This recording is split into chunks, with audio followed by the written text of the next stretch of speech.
حضرت صلی اللہ علیہ وسلم نے فرمایا کہ مسلمان کو گالی دینے سے آدمی فاسق ہو جاتا ہے اور مسلمان سے لڑنا کفر ہے۔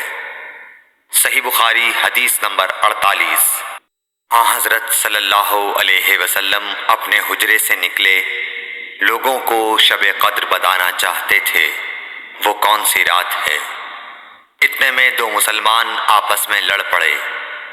آپ صلی اللہ علیہ وسلم نے فرمایا، میں تو اس لیے باہر نکلا تھا کہ تم کو شب قدر بتلاؤں، اور فلاں فلاں آدمی لڑ پڑے تو وہ میرے دل سے اٹھا لی گئی، اور شاید اسی میں کچھ تمہاری بہتری ہو، تو اب ایسا کرو کہ شب قدر کو رمضان کی 27ویں، 29ویں اور 25ویں رات میں ڈھونڈا کرو۔ صحیح بخاری حدیث نمبر 49۔ ایک دن حضرت صلی اللہ علیہ وسلم لوگوں میں تشریف فرما تھے کہ آپ کے پاس ایک شخص آیا اور پوچھنے لگا کہ ایمان کسے کہتے ہیں۔ آپ صلی اللہ علیہ وسلم نے فرمایا کہ ایمان یہ ہے کہ تم اللہ پاک کے وجود اور اس کی وحدانیت پر ایمان لاؤ، اور اس کے فرشتوں کے وجود پر، اور اس اللہ کی ملاقات کے برحق ہونے پر، اور اس کے رسولوں کے برحق ہونے پر، اور مرنے کے بعد دوبارہ اٹھنے پر ایمان لاؤ۔ پھر اس نے پوچھا کہ اسلام کیا ہے؟ آپ صلی اللہ علیہ وسلم نے پھر جواب دیا کہ اسلام یہ ہے کہ تم خالص اللہ کی عبادت کرو اور اس کے ساتھ کسی کو شریک نہ بناؤ، اور نماز قائم کرو، اور زکوٰۃ فرض ادا کرو، اور رمضان کے روزے رکھو۔ پھر اس نے احسان کے متعلق پوچھا۔ آپ صلی اللہ علیہ وسلم نے فرمایا، احسان یہ ہے کہ تم اللہ کی عبادت اس طرح کرو گویا تم اسے دیکھ رہے ہو۔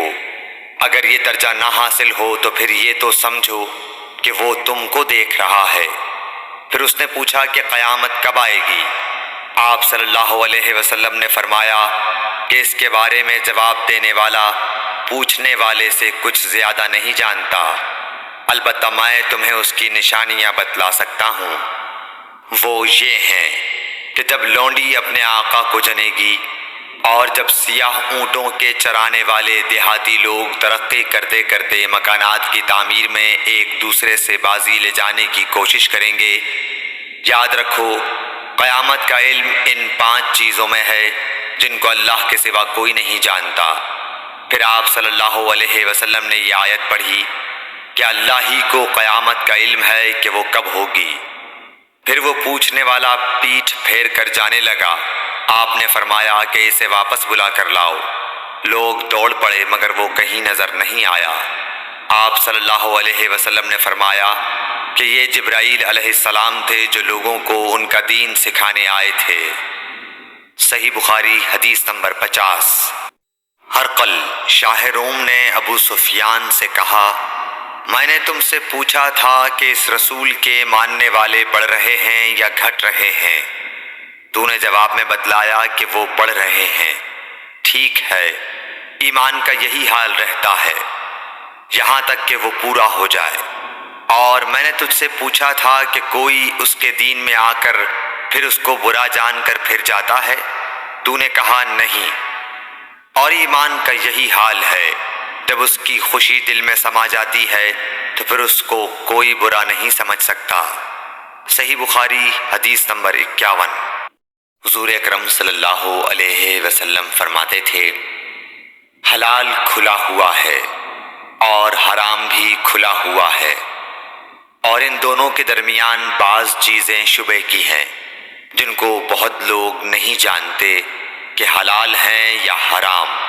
پھر جو کوئی شبہ کی چیزوں سے بھی بچ گیا اس نے اپنے دین اور عزت کو بچا لیا، اور جو کوئی ان شبہ کی چیزوں میں پڑ گیا اس کی مثال اس چرواہے کی ہے جو شاہی محفوظ چراگاہ کے آس پاس اپنے جانوروں کو چرائے۔ وہ قریب ہے کہ کبھی اس چراگاہ کے اندر گھس جائے اور شاہی مجرم قرار پائے۔ سن لو، ہر بادشاہ کی ایک چراگاہ ہوتی ہے۔ اللہ کی چراگاہ اس کی زمین پر حرام چیزیں ہیں، بس ان سے بچو۔ اور سن لو بدن میں ایک گوشت کا ٹکڑا ہے، جب وہ درست ہوگا سارا بدن درست ہوگا، اور جہاں بگڑا سارا بدن بگڑ گیا۔ سن لو وہ ٹکڑا آدمی کا دل ہے۔ صحیح بخاری حدیث نمبر 52۔